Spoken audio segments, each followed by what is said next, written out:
Halo semuanya, kembali dengan saya Edi Amsyah. Kenaikan suku bunga di Jepang memicu badai keuangan global, rantai arbitrase senilai 20 triliun putus. Apakah saham Amerika Serikat dan BTC akan berubah arah? Bom besar dari Bank of Japan. Teman-teman, baru-baru ini Bank of Japan mengeluarkan satu ucapan yang langsung mengejutkan pasar global. Haruhiko Kuroda mengatakan bahwa mereka akan membahas kenaikan suku bunga pada bulan Desember. Ini adalah sinyal besar yang belum pernah terjadi di Jepang selama 17 tahun. Akibatnya reaksi pasar lebih besar daripada yang diperkirakan semua orang. Imbal hasil obligasi pemerintah Jepang melonjak dengan cepat. Obligasi Amerika Serikat juga naik, dan obligasi Eropa naik secara menyeluruh. Saham teknologi Amerika Serikat terkoreksi, dan Bitcoin bahkan sempat turun di bawah 85.000 US dollar. Tampaknya ini berita lokal Jepang, tetapi dampaknya dirasakan di seluruh pasar global. Logika di balik kenaikan suku bunga, tindakan terpaksa di sudut terjepit. Banyak orang yang reaksi pertamanya adalah, bukankah kenaikan suku bunga Jepang berarti ekonomi membaik? Mengapa pasar justru panik? Sebenarnya, ekspektasi kenaikan suku bunga Jepang ini bukanlah hal yang baik, malah merupakan saklar utama yang memicu kumulasi masalah selama 30 tahun terakhir. Ini bukan karena Jepang ingin menaikkan, tetapi karena mereka sudah terpaksa tanpa jalan keluar. Jika kamu tidak memahami hal ini, nanti kamu tidak akan bisa melihat arah pergerakan aset global, risiko terbesar di mana, dan peluang mana yang akan muncul. Pertama adalah tertutupnya pasar. Pasar obligasi pemerintah Jepang sudah tidak normal sejak lama. Selama lebih dari 10 tahun terakhir, Jepang terus membeli obligasi untuk mempertahankan suku bunga yang sangat rendah. Hampir menjadikan seluruh pasar obligasi pemerintah sebagai semi publik. Harga obligasi pemerintah Jepang tidak lagi ditentukan oleh pasar, tetapi oleh bank sentral. Akibatnya, begitu pasar sedikit melepas kendali, hasilnya langsung melonjak dengan sangat cepat. Baru-baru ini, obligasi pemerintah Jepang terus melonjak tajam, yang berarti pasar memberitahu bank sentral, jika kamu tidak mengembalikan suku bunga ke kisaran normal, pasar ini akan benar-benar tidak terkendali. Selanjutnya adalah tekanan keuangan. Jepang adalah negara dengan rasio utang tertinggi di antara ekonomi utama, dan pengeluaran bunga meningkat setiap tahun. Jika yen terus terdepresiasi dan biaya impor terus naik, pengeluaran fiskal Jepang akan terus tertekan oleh bunga dan harga secara bersamaan. Selain itu, yen telah terdepresiasi begitu lama sehingga pasar mulai kehilangan kepercayaan pada yen. Kehilangan kepercayaan terhadap mata uang suatu negara merupakan sinyal paling berbahaya. Terakhir adalah tekanan harga. Jepang sebelumnya mengalami deflasi, sekarang semuanya berbalik. Energi naik, makanan naik, barang kebutuhan sehari-hari semuanya naik. Selama 10 tahun terakhir, orang Jepang belum pernah melihat harga setinggi ini. Gaji mereka tidak naik, tetapi harga terus meningkat. Oleh karena itu, Bank Sentral Jepang terpaksa menaikkan suku bunga untuk menstabilkan nilai tukar dan mencegah harga jangan sampai tidak terkendali. Reaksi berantai kenaikan suku bunga, gejolak aset global. Jadi lihatlah, kenaikan suku bunga Jepang terlihat tenang di permukaan. Tetapi sebenarnya di balik itu Jepang dipaksa ke sudut, sehingga hanya bisa memilih untuk melakukannya dengan berat hati. Ini bukan kenaikan suku bunga yang disengaja, melainkan kenaikan yang ditarik oleh pasar. Dan efek samping dari kenaikan suku bunga pasif jauh lebih besar daripada kenaikan aktif. Mengapa hal ini bisa menjadi gejolak global? Alasannya sangat sederhana. Jepang bukanlah negara dengan ekonomi biasa. Ia adalah kreditor terbesar di dunia, penyedia dana luar negeri terbesar, dan pusat pembiayaan berbunga rendah terbesar di dunia. Begitu Jepang bergerak, aliran dana global pun akan mengikuti. Gelombang kejutan pertama adalah tekanan pada obligasi Amerika Serikat dan obligasi Eropa. Jepang sebagai kreditor terbesar, uang yang dihasilkan tidak akan tetap di dalam negeri, melainkan mengalir dalam skala besar ke luar negeri untuk membeli obligasi Amerika Serikat, obligasi Eropa, dan lainnya. Begitu suku bunga dalam negeri Jepang naik, uang ini akan mengalir kembali, yaitu dengan menjual obligasi Amerika Serikat dan obligasi Eropa untuk membeli obligasi Jepang.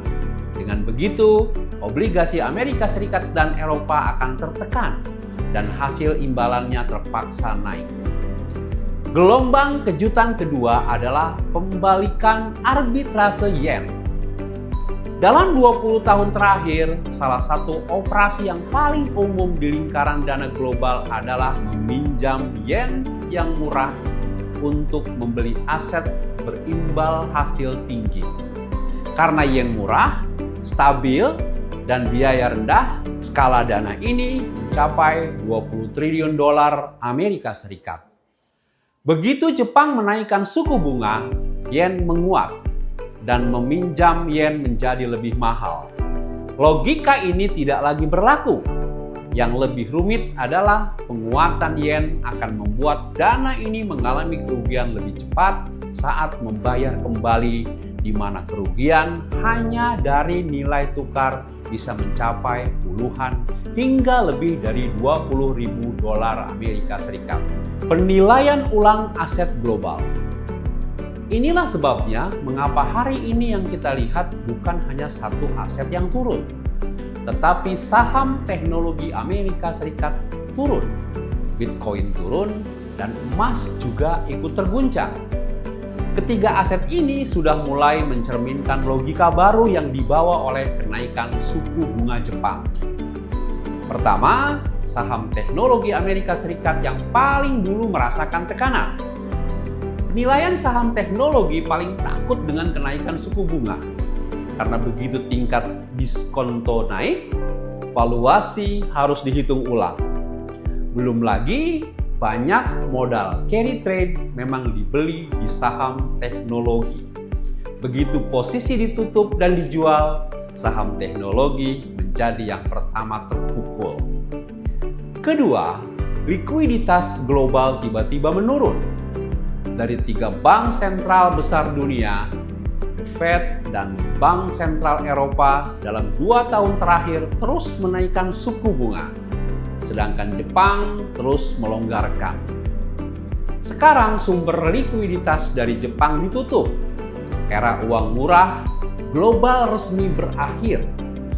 Begitu likuiditas ketat, aset-aset yang bergantung pada likuiditas eksternal seperti pasar negara berkembang, saham Hong Kong, aset berharga tinggi di Amerika Serikat, dan cryptocurrency semuanya ikut terpengaruh. Terakhir, tekanan terhadap obligasi Amerika Serikat terus meningkat. Aliran dana kembali ke Jepang akan mengurangi pembelian obligasi Amerika Serikat, memaksa imbal hasil naik. Begitu imbal hasil obligasi Amerika Serikat naik, penilaian semua aset di seluruh dunia harus dihitung ulang. Strategi tanggap untuk investor biasa. Dalam situasi seperti ini, apa yang sebaliknya dilakukan oleh orang biasa? Bagaimana cara menghindari resiko dan menangkap peluang? Langkah pertama adalah menstabilkan posisi. Kurangi sedikit saham yang fluktuatif, harga tinggi, dan mudah anjlok. Misalnya saham teknologi kecil, saham konsep, atau jenis yang hanya mengandalkan ekspektasi. Jangan menahan posisi besar secara berlebihan. Langkah kedua adalah menyisakan sedikit bantalan keamanan. Memiliki sedikit uang tunai di tangan membuat mental lebih tenang. Sekarang, pasar bersifat volatil, menyisakan sedikit fleksibilitas justru menjadi keuntungan. Langkah ketiga adalah jangan terburu-buru menilai arah pasar. Saat ini, dunia sedang menilai kembali harga, mencari titik keseimbangan baru. Semakin terburu-buru, semakin mudah salah langkah. Beri pasar sedikit waktu agar tren sejati muncul dengan sendirinya. Langkah keempat adalah bersiap untuk menangkap peluang dari saham yang terdiskon salah. Karena penurunan kali ini banyak yang bukan karena masalah fundamental, tetapi karena rantai carry trade terputus sehingga terpaksa dijual. Dalam kondisi seperti ini, justru bisa muncul harga yang sangat menarik. Jadi, di mana peluangnya? Secara sederhana, ada 3 kategori. Pemimpin teknologi yang memiliki arus kas dan keuntungan, perusahaan infrastruktur yang benar-benar bisa menghasilkan uang dari AI, serta sektor energi dan pusat data yang menunjukkan pesanan dan keuntungan nyata. Semua ini begitu likuiditas stabil, cenderung akan mudah bangkit. Penutup, kenaikan suku bunga Jepang kali ini bukanlah sebuah peristiwa berita, melainkan pergeseran nyata dalam pola aliran modal global. Selama lebih dari 1 dekade terakhir, pasar dunia bergerak naik berkat uang murah. Dan sekarang, sumber uang murah ini yaitu Jepang mulai menarik kembali. Dampak dari langkah ini akan lebih besar, lebih lama, dan lebih dalam daripada yang dibayangkan banyak orang. Oleh karena itu, Anda perlu memahami logika dasar dari hal ini. Bukan memprediksi naik turunnya harga besok. Selama Anda memahami rantai modal, rantai suku bunga, dan rantai risiko, Anda tidak akan panik. Pasar tidak pernah memberi hadiah kepada orang yang paling pintar. Terakhir, menurut Anda, dalam pola suku bunga baru ini, apakah saham teknologi masih bisa melaju seperti dekade terakhir? Silakan tinggalkan komentar dan bagikan pendapatmu. Sampai jumpa di edisi berikutnya.